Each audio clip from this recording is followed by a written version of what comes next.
Hello there, folks, and welcome to another edition of This is just in. First up in the news, Boogie2988 just can't stop telling lies. In the last episode of This Just In, we discussed how Boogie admitted to lying about being swatted, but Boogie has also been caught lying again. This time, he was caught lying about having his Twitter account hacked. Boogie made the claim that DMs he sent telling people about being swatted had been deleted, not because he was trying to hide the evidence, but because someone had hacked his account. To prove that he'd been hacked, Boogie posted this screenshot that appeared to show a third-party app called Mobcrush had been used to access his account and delete incriminating messages. However, someone hacking Boogie's account just to delete DMs that made Boogie look bad and nothing more really didn't make sense to anyone with a brain. People were immediately skeptical of this claim by Boogie, but then the official Twitter account of Mobcrush actually responded to the story from Boogie by posting a tweet to clarify that their service only has the ability to monitor metrics and does not have the level of access required to make the changes that Boogie was claiming. Boogie was caught once again lying to his audience. How did Boogie respond? Well, he lied again. This time by posting a clickbait video titled "Getting a Real Job, Quitting YouTube in 2020." In this video, Boogie pretends to quit YouTube and get a real job, but it was only a poor put-together sketch jam-packed with unfunny jokes about how Boogie was unfit to work an actual job. All right, guys. You knew this was coming. Eventually, it had to happen. Today's the day. I'm gonna go get a real job.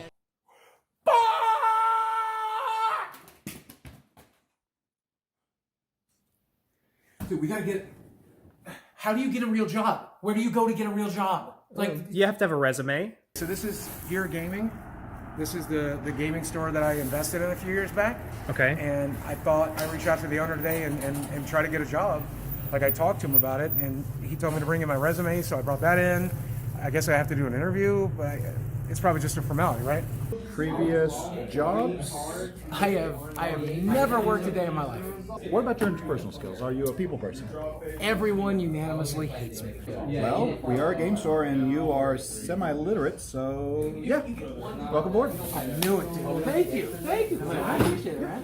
What are you talking about, man? This is how much. That's how much this stuff costs. I can go on Amazon right now and get a bigger box for $20 cheaper. You can go to Amazon for $20 cheaper? Yeah. Okay. And it's one-day shipping. Well, let me ask you, you're going to play Magic at Amazon.com then? Is that where you're going to play Magic then? No. You like having a nice place to play? Yeah. Okay, well, you can't play here anymore. How about that? Why? How about that? Because you're going to Amazon. No, it's free. Take your ass to the Amazon. Go play there.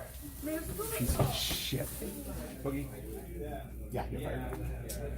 You're joking. So far, the video has received 4,800 dislikes. And in other news, Billy the Fridge recently did a live stream to confront the backlash he's been receiving after showing up at Onisions' house and palling around with the controversial YouTuber. He explained his thought process that led to the trip and showed remorse for ever going through with it. Here's the lesson. Don't go to Onisions' house looking for content, because you're going to get it.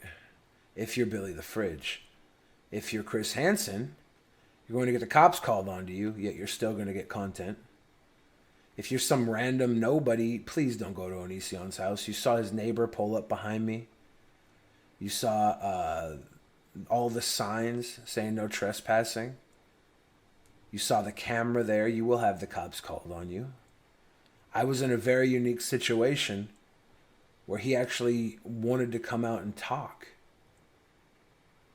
And it sucks that he did, because I would have rather just had the fucking cops called on me.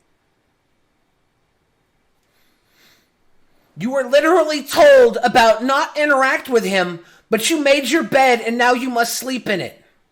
Yeah, I was told by a bunch of people not to interact with him. You think I'm going to listen to a bunch of people when I'm out there fucking going for content specifically? A bunch of people like, you're going to ruin the investigation. No, I'm not. What the fuck did I do here that's going to ruin an investigation? Maybe I'm going to piss a lot of people off and hurt people who have a lot of emotional investment in this. And that sucks. That was definitely one of the reasons in the very beginning when I'm talking for hours saying, I don't want to go, I don't want to go, I don't want to go. It was going through my head.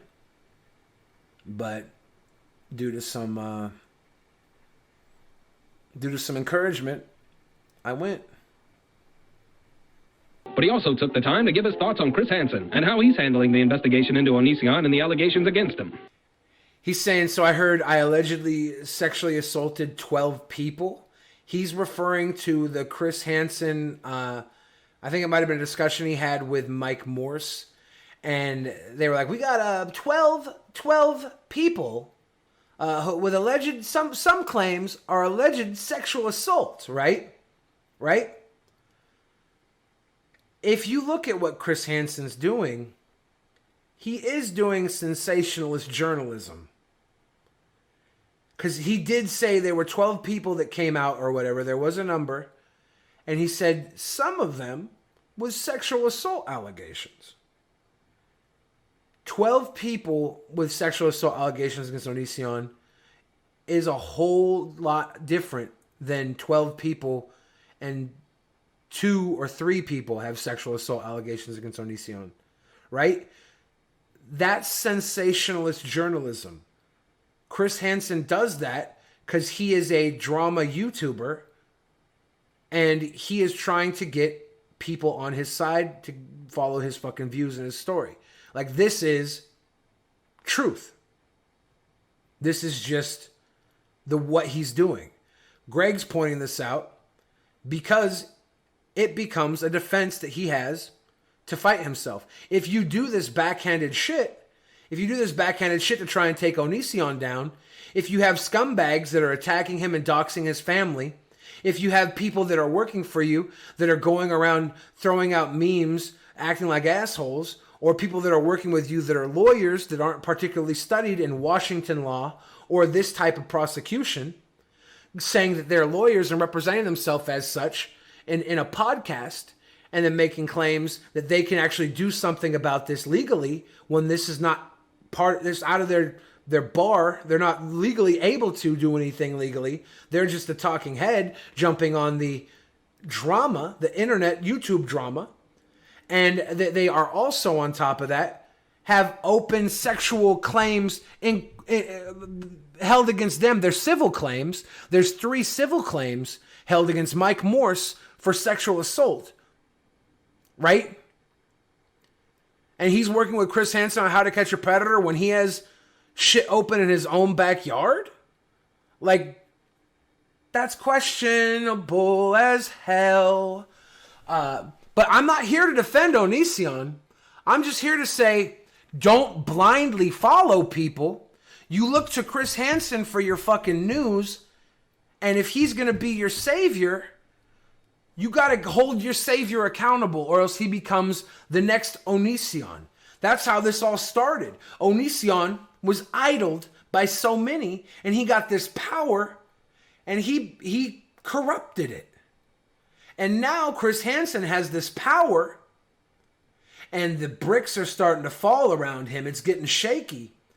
And he's doing more desperate things, and he's making claims that are going to pay off, because that's how you advertise your next episode in YouTube, in journalism. Sit back, look at all the people that are anti-Onision, okay? Look at all the people that are spreading information, and take a look at how much they're actually accomplishing versus how much they're saying. That's all I'm saying. I'm not defending Onision here. I'm saying look critically at everybody. Don't blindly follow people, because you're going to start attacking people who don't deserve it. Because I've seen a lot of people, and thank you for the $1 dono, by the way. I don't know if those get read, but I appreciate it. I've seen a lot of people that aren't predators. They aren't enabling Onision. They're not friends with Onision.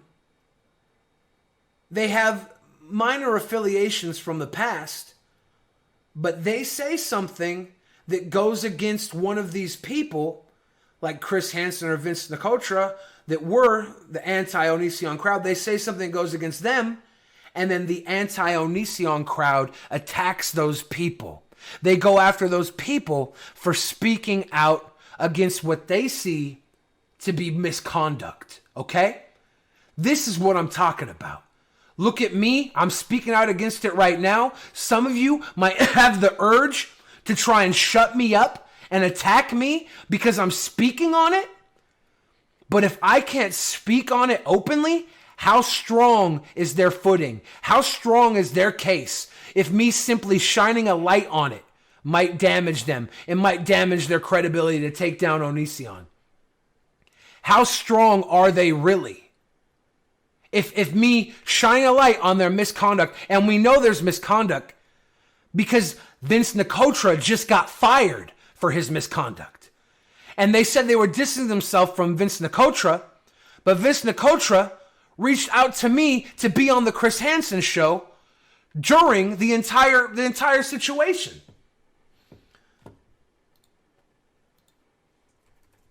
Like,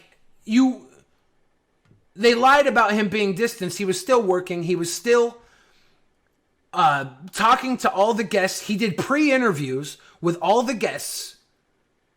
So before Chris Hansen gets to them, the same questions Vince Nicotra asked to set him up with and let Chris Hansen know what the answers would be were going to Chris Hansen, right?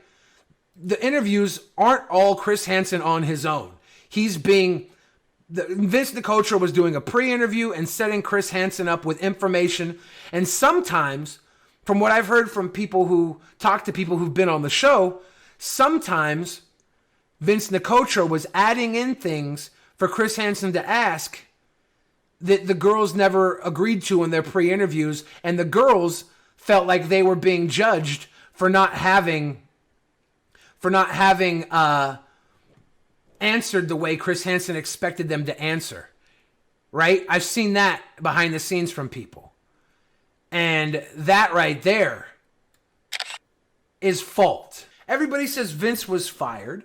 Yeah, but Vince was fired after this.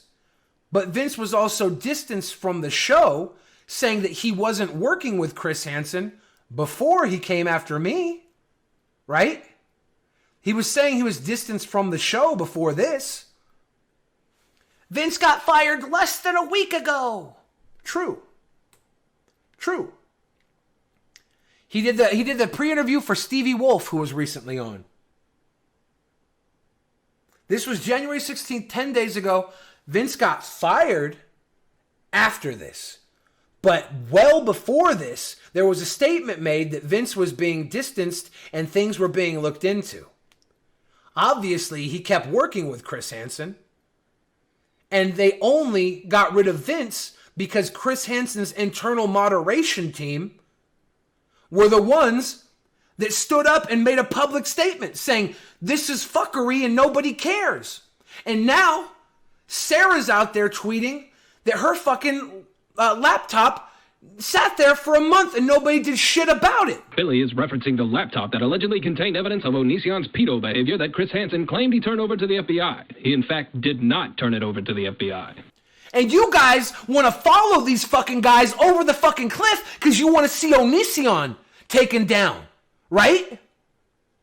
Well, that's not how you take Onision down. You've given power to people who will abuse it. They're not putting their faith in protecting people. When you have the entire mod team having to come out against Vince,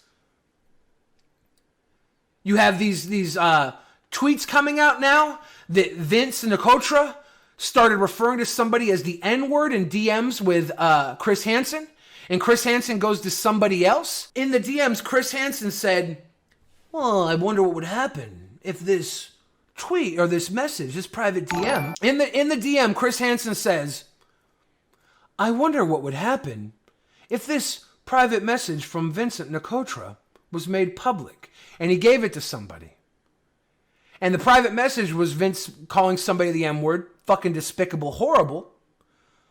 But Chris Hansen saying, I wonder what happened if this was made public. You're willing to put your faith in somebody who might be a bad faith actor. And that makes you a bad faith actor complicit. Because you went without question. You followed without question. You're as complicit as I am, at least, for laughing at jokes with Onision outside of his house. You're at least as complicit. Because you're perpetuating an agenda for justice that may not be as pure as you made it up to be in your mind. If you want justice, all right? If you want justice, support the girls who were hurt. And don't support them by attacking everybody who has a differing outlook than just these girls are victims, because some people are going to question everything around it. Some people are going to question the Chris Hansens. They're going to question the motives of people involved, especially when there's money and views on the line. The money and views that I said I'm doing this for are the same money and views that they're doing this for. But you thought it was justice. You thought it was your pound of flesh, and you're being used.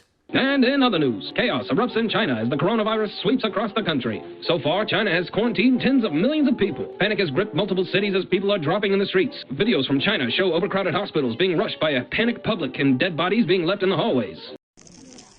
3具尸体已经在这里躺了一个上午了，有的人已经是凌晨死的，到现在没有人来处理。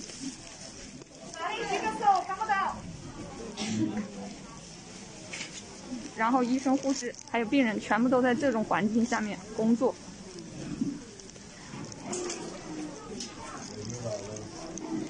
这就是定点医院的现状，没有任何人管。 Construction of new hospitals to handle the outbreak has already begun. However, I don't recall ever seeing bars on the windows of hospitals before this incident.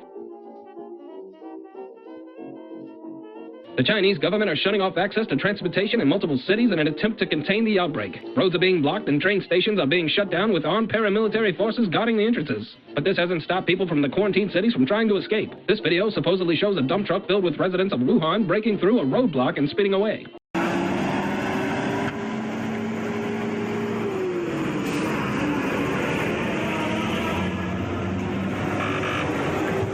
Another video shows a large group of citizens outright attacking a roadblock.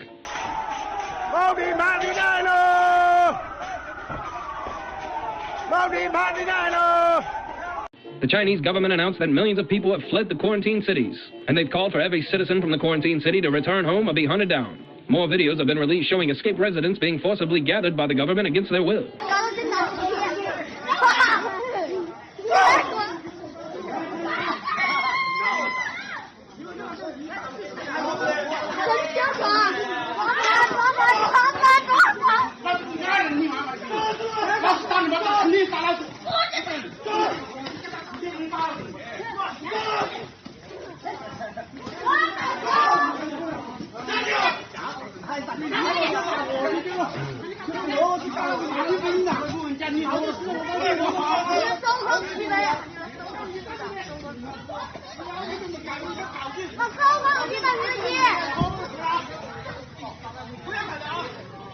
Another video reveals citizens in Wuhan gathering at their windows to chant together, "Wuhan fight," in an attempt to demonstrate their outrage for being quarantined in their cities.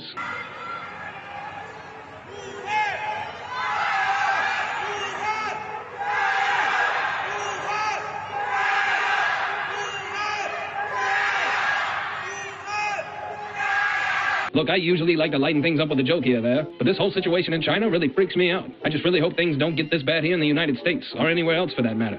Good luck, and Godspeed.